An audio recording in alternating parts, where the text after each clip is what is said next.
Christine Morier a suivi des études de biologie. Passionnée par toutes les formes de vie depuis sa plus tendre enfance, sa carrière débute lorsqu'elle franchit les portes du parc en 1982. Mon parcours scientifique a fait que je suis arrivée un peu par hasard dans un parc zoologique. Voilà.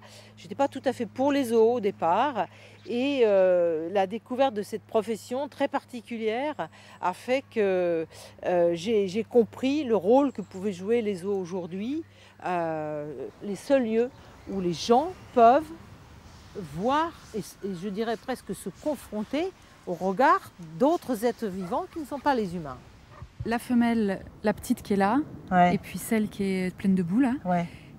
Femme de terrain, habituée à arpenter les déserts et les jungles, la directrice ne rate jamais une occasion pour faire une tournée d'inspection. Soucieuse du bien-être de ses pensionnaires et consciente des limites de la captivité, elle insiste sur les actions du zoo au-delà des frontières. On n'est pas légitime si on ne travaille pas in situ. C'est pour ça que nous, on soutient certains projets. On a soutenu le centre de sauvegarde des manchots d'Humboldt qui vont viser à réintroduire le manchot d'Humboldt au Pérou. On va acheter des nids de calao en Inde pour permettre à la population de réaugmenter dans son écosystème naturel. Fabienne, pour Christine. Oui, Christine. Vous vouliez me parler? Oui, c'est parce que j'avais un appel. Un appel de la secrétaire ramène aux contingences du quotidien. Un soigneur signale la présence envahissante de rats dans la volière des perroquets. Un problème causé par un accès facile aux gamelles des oiseaux. Tant que la nourriture tombe par terre, c'est open bar.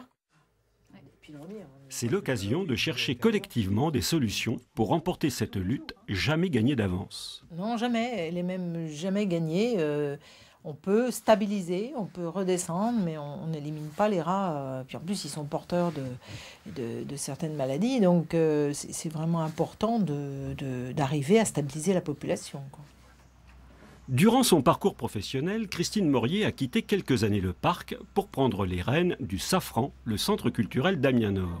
Une démarche qui justifie qu'aujourd'hui, le zoo soit producteur d'un spectacle chorégraphique qui fait se mélanger danseurs et échassiers.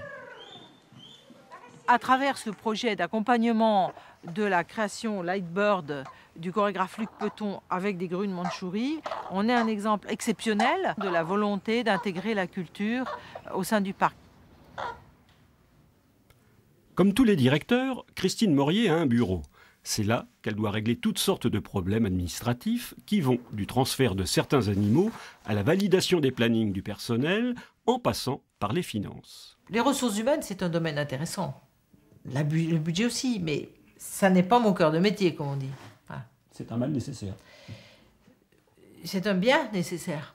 Si on veut faire tourner l'établissement, de toute façon, il faut d'abord bien le gérer. Avant son départ à la retraite, Christine vient d'entamer son dernier challenge. Après avoir participé à la rénovation du zoo de Vincennes, c'est elle qui a élaboré le plan d'agrandissement du parc amiénois. La première tranche devrait être achevée en 2019.